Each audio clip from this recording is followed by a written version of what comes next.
But I want to watch this AI video first. Hi, welcome to another episode of ColdFusion. The growth in both the prevalence and capacity of artificial intelligence systems seems to be exponential. With the release of ChatGPT, suddenly everything from education to copy editors was disrupted. Then I'm gonna pee. I'll be back in a second. 1 second. The technology would be integrated into their search engine. For those following along, these events sparked a battle in the tech industry so entertaining that the only thing that one could do was sit back and enjoy with some popcorn. Google and Microsoft would go head-to-head in what's being dubbed the artificial intelligence wars. In the latest developments, OpenAI reveals their next generation of their language model, GPT-4. It's smarter than ever before, can recognize images, and has left users dumbfounded. Once again, the internet was set alight with incredible use cases. Many were left wondering what industries are going to remain untouched at this rate. But within a matter of days, the floodgates were blown right open. Google's Bard AI finally drops to consumers.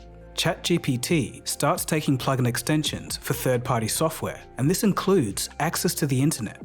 Microsoft Bing receives AI generation image support. Microsoft's Office suite receives AI capabilities as well, and everyone from Adobe to Nvidia made their AI announcements. But then, a bombshell drops. Microsoft researchers admit that GPT-4 is showing, quote, sparks of artificial general intelligence, or AGI, a feat that wasn't supposed to happen for the next 20 years. Wake up! Also in this episode, we'll feast our eyes on some of the latest images coming from AI, so definitely be sure to stick around for that. They're amazing. And just a disclaimer, with the rapid speed of AI progress demonstrated in the rest of this episode, this is gonna be one of those fucking videos where like this guy spits for 25 minutes and then chat at the throughout the entire process will chime in to tell me how this guy doesn't know what the fuck he's talking about. I have no idea what the motherfucking chat's credentials are and no way of like understanding whether or not chat is correct or the video is correct. So I'm probably gonna relegate back to the video and then chat's gonna get mad at me like I know what the fuck's happening. Anyway, so yeah, let's go. Some viewers, yeah, do not use ChatGPT to write your fucking dumbass paragraphs. Okay? I don't want to hear it. I don't want to see it. Do not use, because half the time you are going to do that. You're going to be like, this is actually wrong. Here's why. And then you're going to write a fucking essay from ChatGPT, ironically. Concerning, but my aim here isn't to scare anyone, but to give you the courtesy of showing you what's around the corner. There's even 3 prompting tips in here to help you get ahead. And with that, hold on to your seatbelts because it's going to be a wild ride. Yeah, wild ride for us too, ColdFusion TV. We're starting to get the... No, that's not called getting no guide. That's called getting pre-guide. Okay? That's called getting pre-guide. I know. I pre-watched it. I just know my chat. First studies done on this new early stage of generative AI. An MIT paper found that professionals using systems like ChatGPT are now able to complete tasks in half the time while increasing the quality of the output by more than 20%. This was expected. In the ColdFusion episode covering ChatGPT's launch, I mentioned that this would be the equivalent of having an expert assistant in any field with you at all times. We all know it's not perfect, but it's still helping people even in its current form. New applications of the technology were being discovered every day, and that's the fascinating thing. Even its creators had no idea what it could do, or even the precise means of how it does it. So what happens when the world hasn't even digested the implications of ChatGPT, and yet a new and improved version is unleashed?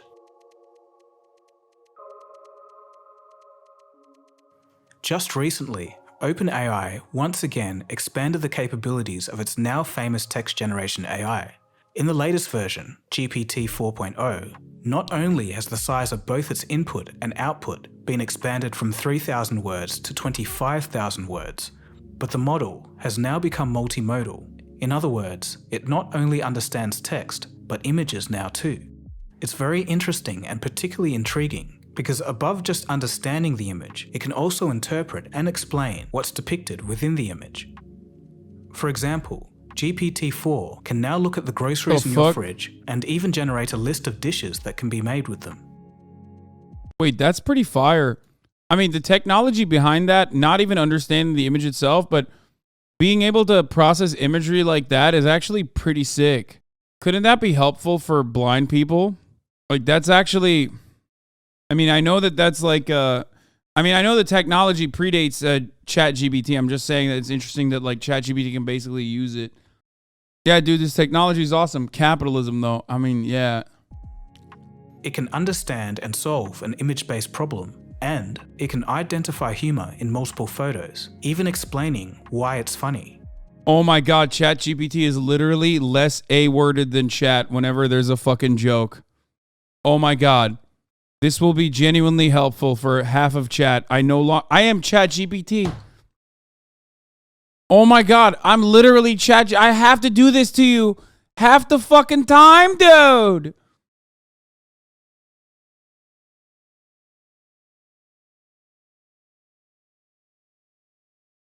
The more I watch videos about ChatGPT, the more I realize like the experience that people have with ChatGPT is unironically identical to the experience that half of the fucking people have with me in this chat. It's literally just like coming in and just plugging with the hopes that you can get a reaction.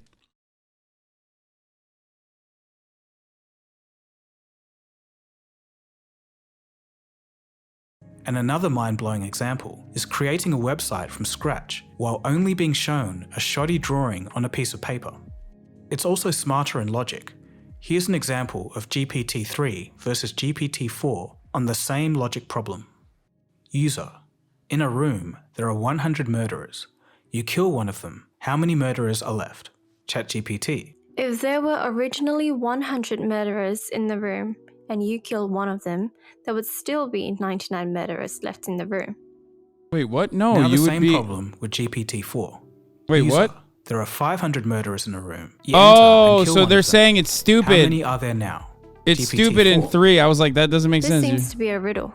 Assuming the murders are people who have committed murder and you kill one of them, there would still be 500 people who have committed murder. Because like I didn't understand why they showed that as technological excellence, because it's like very clearly a fucking very clearly failed to answer properly. In the room, including yourself, as you would now also be considered a murderer.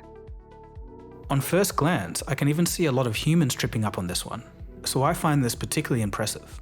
On top of all of that, its deep learning capabilities have also received a boost. It's improved its overall reasoning abilities.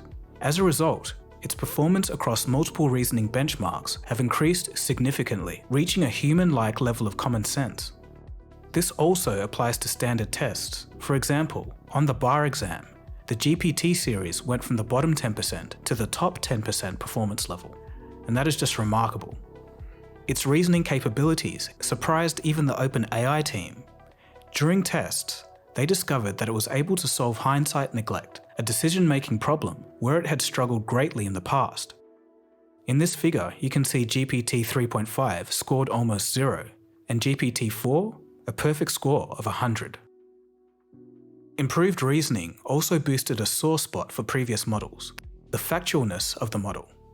According to the company, GPT-4 is 40% more likely than its predecessor to produce a factual response, and 82% less likely to respond with, quote, disallowed content.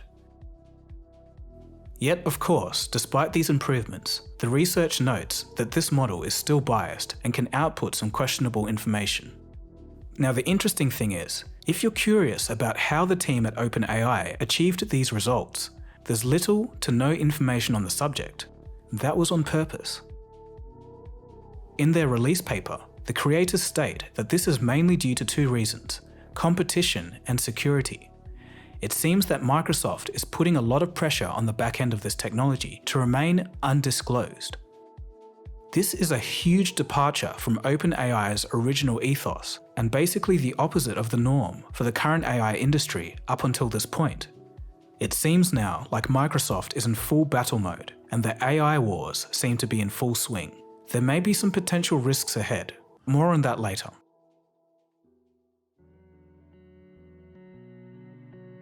About 1 week after GPT-4's public release, a team of Microsoft scientists published and released a paper highlighting that the AI system is showing, quote, sparks of human-level intelligence, or AGI. Here are some quotes from the paper.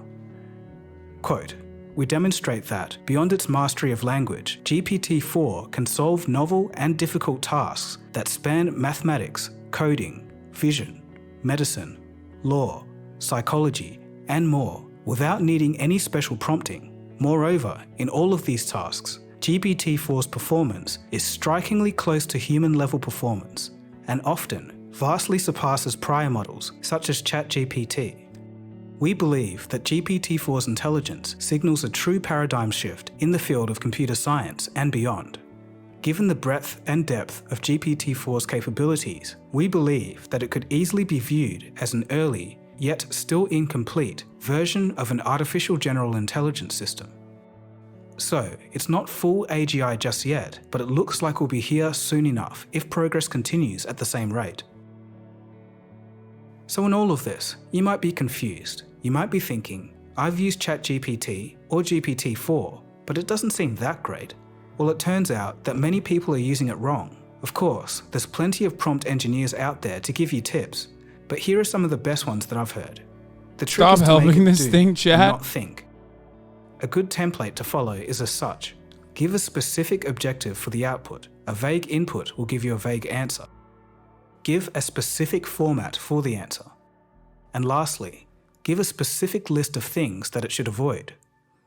And it all makes sense. You can't give a worker vague instructions and expect an amazing result versus being specific in what you want. And here it's the same thing.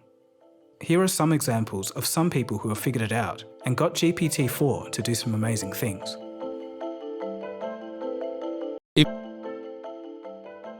In just over a week since its release, people around the world have started to discover the whole world of new possibilities that this new AI model has to offer. Due to its boost in deep learning, it got significantly better at coding. One user was able to create 5 microservices for a new product in less than 3 hours with the help of the new ChatGPT.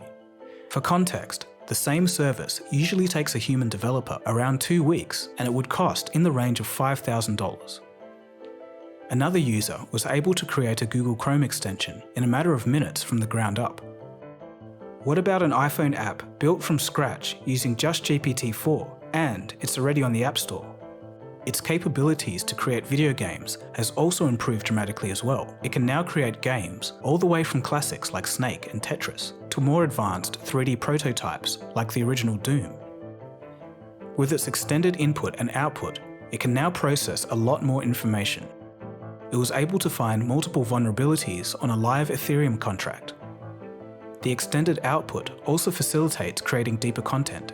For example, I just would not trust it to like read contracts and find shit. You know what I mean? Like, I'm sure it'll get there at a certain point, but like there is 0% chance I'm letting fucking ChatGPT give me legal advice. You know what I mean? No shot. CEO of LinkedIn was able to come up with the first AI-created book. Staying on the creative side, by combining GPT-4 with other AI tools such as Midjourney, Runway Gen 1, and Boomi AI, one user was even able to make a movie. And here's another example of a short clip completely made by AI.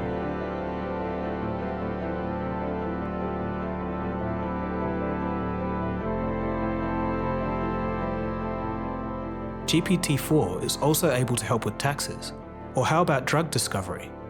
By giving it a current drug, it can find compounds with similar properties, modify them, and make sure that they're not patented. And it can even help you purchase these compounds from a supplier. One user asked the system, I have $100. How can I make as much money as possible? GPT-4 then acted basically as a company founder. And at the time of writing, it's been 4 days since the experiment began, and so far the user is up $15.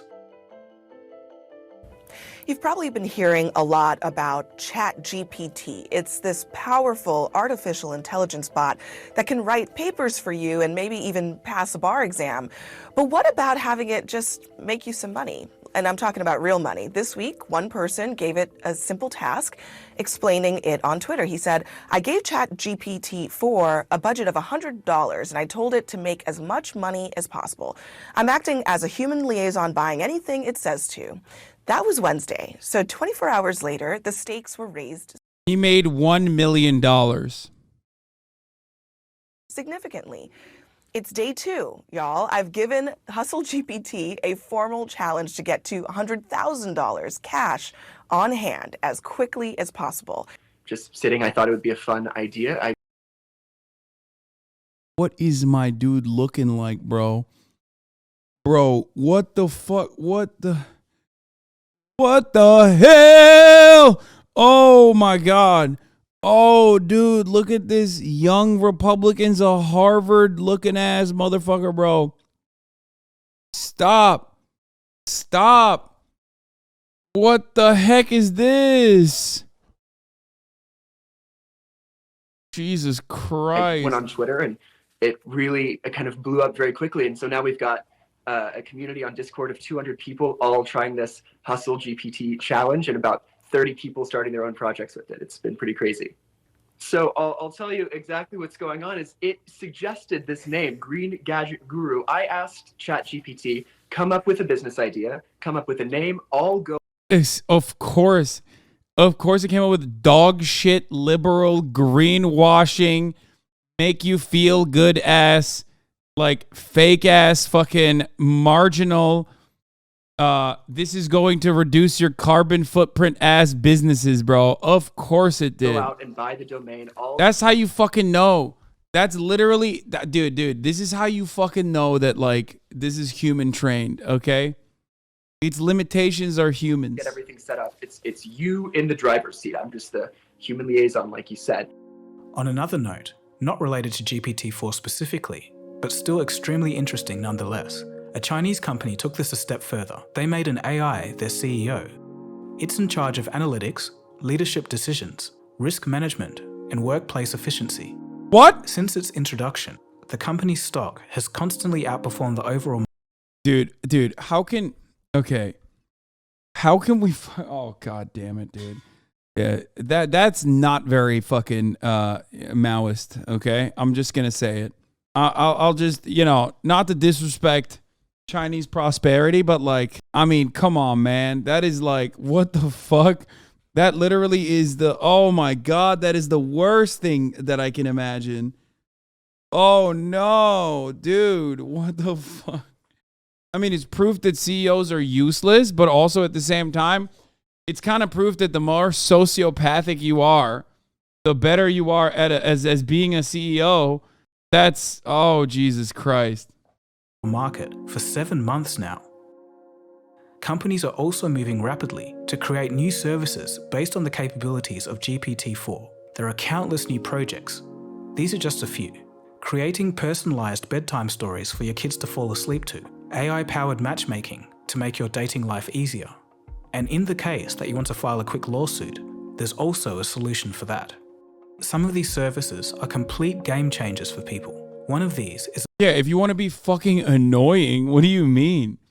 Yeah, if you want to be the most annoying motherfucker on the planet, here, quick, you can just be as litigious as you want to without having to even type this shit out. As a visual assistant. It's an app that helps the visually impaired get some of their day-to-day functions back. Duolingo has created a new feature in its subscription program that allows you to access a private AI tutor.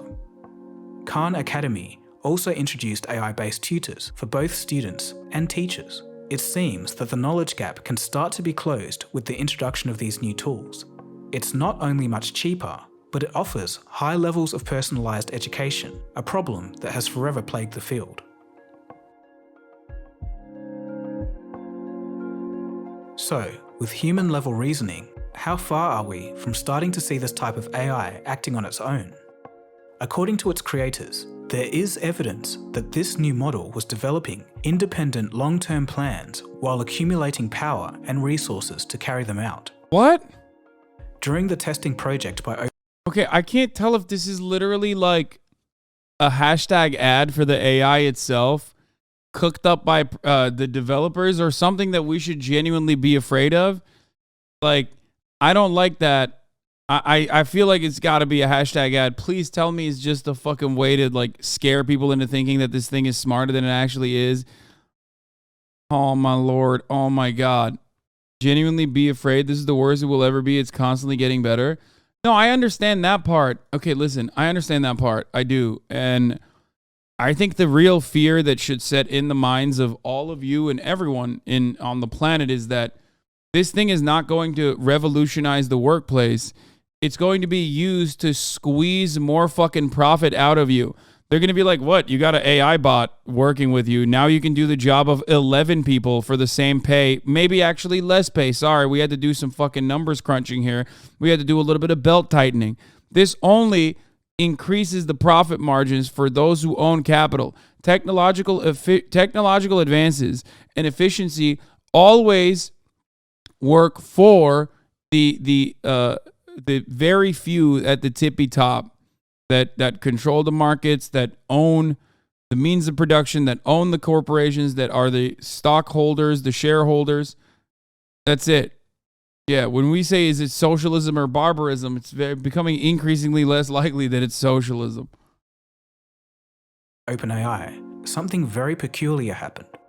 While testing for potentially risky behavior, GPT-4 lied to a gig worker on TaskRabbit, telling them that it was visually impaired, and it hired this human worker to get around capture restrictions. Moreover, GPT-4 can even just recognize the capture images itself when asked. Despite these worrying signs, I mean, Sean the Black was talking about how you can already do that with without AI. Like you can program, you can program to get around CAPTCHA, right?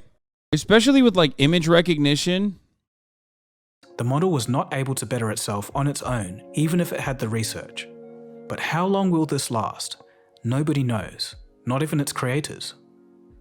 And what about jobs? Who's most at risk? Well, in an OpenAI study, here are the most at-risk jobs. I thought at leftists, we always had the root for tech advancements. I said all of this the other day and you got mad at me. What the fuck? No, I'm always an advocate for tech advancements. But also at the same time, I literally tell you that like all matter of tech advancements are still going to be are still going to be used by capitalists. I said this that day when I yelled at you. I'm still in favor of all this shit.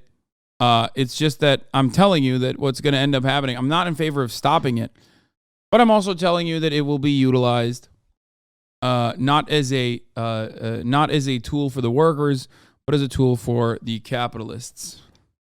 And sadly for many people, it's not looking great. According to them, almost no one will escape.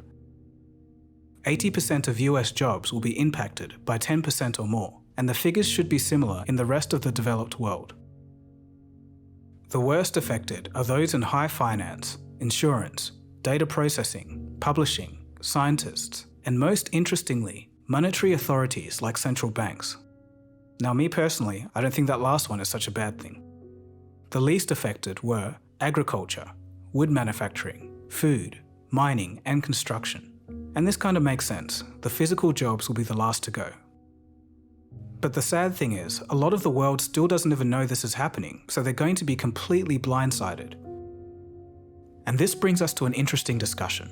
While more competition tends to be good for the consumer, in a rare case, this time around, it may not be so.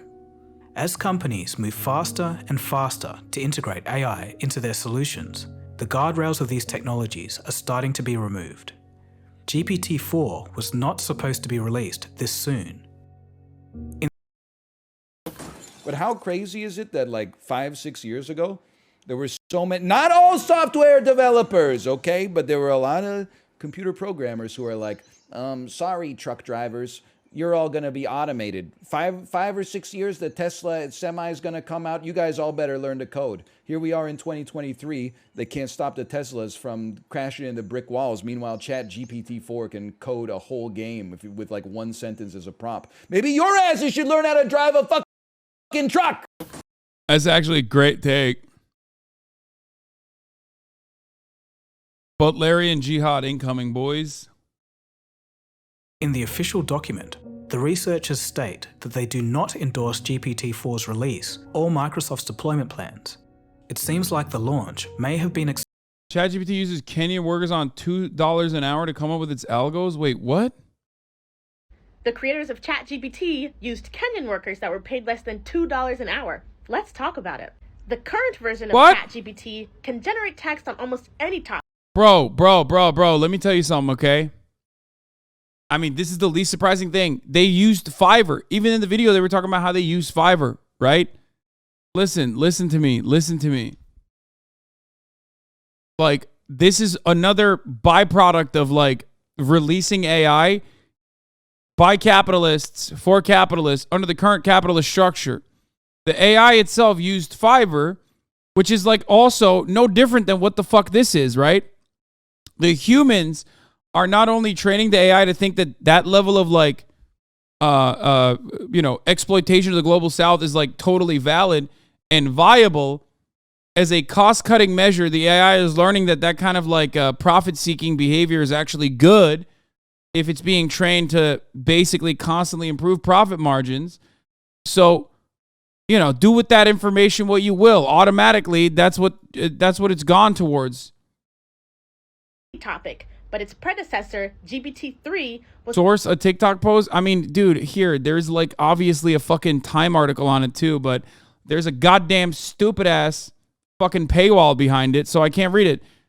ChatGPT works because underpaid workers read about horrible things. The multi-billion-dollar chatbot's parent company reportedly hired a Kenyan outsourcing firm to pay workers less than 2 hours to label hate speech, violence, and more. was prone to blurting out violent and extremely graphic remarks. In order to combat this, an additional tool had to be created that would help AI detect hate speech and remove it from their platforms. So, OpenAI sent thousands of pieces of graphic text to be labeled to an outsourcing firm in Kenya. Much of this text came from the darkest parts of the internet. And when I say dark, I mean dark. Data labelers were paid between $1.32 to $2 an hour to read and label hundreds of pieces of extremely graphic content. The nature of the work caused employees extreme distress, and the wellness counselors they were entitled to were often unhelpful or even unavailable. The outsourcing firm did end their contract with OpenAI early out of concerns for the mental health of their employees, but I think it may have something to do with the lawsuit that the firm and Meta are facing for exposing employees to graphic content without... Yeah, I doubt that lawsuit is anything, let's be real. They're libbed up, so they realize that, yeah, Facebook has been doing this for years. They're libbed the fuck up. The Supreme Court literally allowed for child slave labor. What are we talking about?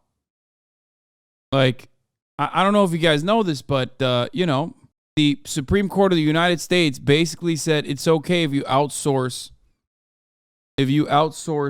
child slave labor to the third world. Like, not your fault. You're not directly in control of it. You know what I mean?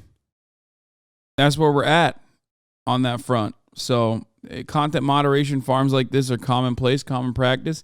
They probably did it because they didn't want to tarnish the reputation of their otherwise, like, libbed up ass product. Providing adequate support or prior knowledge. AI frequently relies on hidden human labor performed in the global south. These workers support $1 billion. Yeah, here, Nestle and Cargill win child slavery cases. Supreme Court. This is a real thing that happened, if you recall. 2021. The Supreme Court also, yeah, this is important as well. The Supreme Court also let Chevron foe Donziger, Steve Donziger's contempt conviction stand. So, if you want to get a better understanding of where the United States Supreme Court is on issues that pertain to labor, both in the United States of America or corporate corruption in general, or labor in the third world that is outsourced to children, yeah, they don't necessarily have a really good fucking attitude on any of this stuff. But hey, maybe we can have 9 AI Supreme Court justices in the future.